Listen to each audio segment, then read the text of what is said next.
Hello बच्चों, चलिए प्रश्न को पढ़ते हैं और समझते हैं। n भिन्न वस्तुओं में से r वस्तुएं एक साथ लेकर बनने वाले क्रमचय की संख्या ज्ञात कीजिए जिनमें तीन विशेष वस्तुएं एक साथ रहनी चाहिए। ये हमसे पूछा गया है। प्रश्न को हल करने से पहले हम लिखते हैं प्रश्न के लिए मुख्य उदाहरण। तो प्रश्न के लिए मुख्य अवधारणा जिसकी सहायता से इस प्रश्न को हल किया जाएगा। मुख्य अवधारणा में हम सूत्र लिखेंगे। बच्चों देखो, यहाँ पर हमें सूत्र याद होना चाहिए। दो प्रकार के सूत्र का प्रयोग हम यहाँ कर सकते हैं। एक तो आप NPR याद रखें, n वस्तुओं में r वस्तुओं को लेकर बनने वाले क्रमचयों की संख्या, जिसका सूत्र होता है n का क्रम गुणित और n माइनस r का क्रम गुणित। और एक सूत्र और याद रखें आप NCR का, ये होता है n का क्रम गुणित, r का क्रम गुणित और n माइनस r का क्रम गुणित। इन सूत्रों को आप याद रख सकते हैं इस प्रश्न के लिए। यहाँ पर अब हम हल करते हैं इस प्रश्न को यहाँ से। तो सबसे पहले देख लेते हैं हमें क्या क्या दिया है, उसके बाद फिर इसको अच्छे से हल करते हैं। तो सबसे पहले वस्तुओं की संख्या, तो लिख लेता हूं मैं वस्तुओं की संख्या। वस्तुओं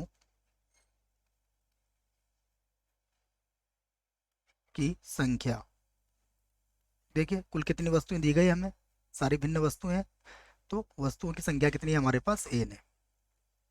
कितनी वस्तुएं चाहिए हमें, r वस्तुएं। तो आवश्यक वस्तुओं की संख्या,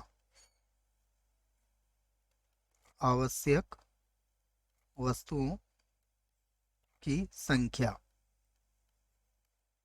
आवश्यक वस्तुओं की संख्या कितनी है हमारे पास, r है, जैसा कि प्रश्न में कहा गया है। उसके बाद तीन वस्तुएं कैसी है इसमें, हमेशा साथ रहेगी। तो विशेष वस्तुएं की संख्या, विशेष विशेष वस्तुओं की संख्या, विशेष वस्तुओं की संख्या। विशेष वस्तुएं कितनी है हमारे पास, विशेष वस्तुएं हमारे पास केवल तीन है, जिन्हें क्या करना है, हमें साथ साथ रखना है बच्चों, इन विशेष वस्तुओं को। तो यहाँ पर हम बना सकते हैं क्रमचय। देखिए तो यहाँ लिख सकता हूँ मैं अभिष्ट क्रमचयों की संख्या,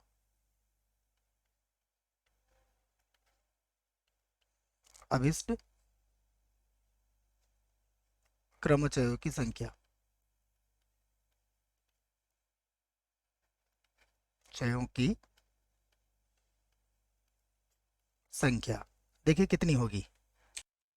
तो बच्चों सबसे पहले हम क्या करते हैं, देखो n वस्तुओं का संग्रह यहाँ बनाने का प्रयास करते हैं। मान लीजिए हमारे पास ये n वस्तुएं हैं, ये हमारे पास कुछ n वस्तुएं हैं, ठीक है। इनमें से कुछ वस्तुएं कैसी हैं, विशेष वस्तुएं हैं। तो मान लीजिए ये विशेष वस्तुएं हमारे पास, ये हो गई विशेष वस्तुएं। हमें वस्तुएं कितनी चाहिए, हमें चाहिए r वस्तुएं। तो हम क्या करेंगे, सबसे पहले इन तीन वस्तुओं को अलग कर देंगे, मतलब इन तीन वस्तुओं को अभी अलग हटा देंगे इसमें से। अगर तीन वस्तुओं को अलग हटा दिया जाएगा तो अब हमारे पास कुल वस्तुएं कितनी हो जाएगी, n-3। और इनमें से हम कितनी वस्तुएं लेंगे, r-3 वस्तुएं। और देखो मैंने यहाँ पर NCR लगाया है, मतलब ये हुआ कि अभी हम क्रम का ध्यान नहीं रख रहे हैं। यहाँ पर बिना क्रम को समझे हम यहाँ पर n-3 वस्तुओं में से r-3 वस्तुओं का चयन करेंगे। अब ये वस्तुएं ले ली हमने। उसके बाद ये जो तीन वस्तुएं हैं हमारे पास, इन तीन वस्तुओं को भी इनमें मिला लेंगे। अब तीन वस्तुओं को इसमें मिलाने का तरीका तो एक ही होगा, इसलिए उसकी तो जरूरत है ही नहीं हमारे पास। तो अब जब हम इन तीनों वस्तुओं को इसके अंदर मिला लेंगे तो देखिए r-3 वस्तुएं हमारे पास पहले थी। अब हमने क्या करा, इसमें से कितनी वस्तुएं मिला ली, देखो r-3 वस्तुओं में हमने, अब ये जो वस्तुएं हमने मिलाई ये पूरा का पूरा एक समूह मिलाया है इसमें हमने। समूह मिलाने से तात्पर्य हमारा ये है कि केवल एक ही वस्तु कहलाएगी ये, क्योंकि ये तीनों को हमने क्या माना है, एक संग्रह माना है। तो अब हमारे पास कितनी वस्तुएं हो गई, r-2 वस्तुएं, जिनको हमें आपस में व्यवस्थित करना है। तो r-2 वस्तुओं को आपस में व्यवस्थित करने के तरीके कितने होंगे, फैक्टोरियल या फिर क्रम गुणित। r-3 r-2 होंगे बच्चों।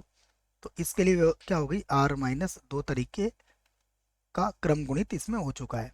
ये कैसे आया, क्योंकि हमने इस पूरी तीन वस्तुओं को केवल एक ही माना है, तब जाके r-3 में हमने एक जोड़ के r-2 वस्तुएं मिली है और चूंकि हमने देखो n-3 सी आर -3 में क्रम महत्वपूर्ण नहीं रखा था, परंतु जैसे हम इस 3 वस्तुओं का संग्रह यहाँ पर मिलाएंगे, अब इनको आपस में व्यवस्थित करना है, तो ये r-2 प्रकार से व्यवस्थित हो जाएगी।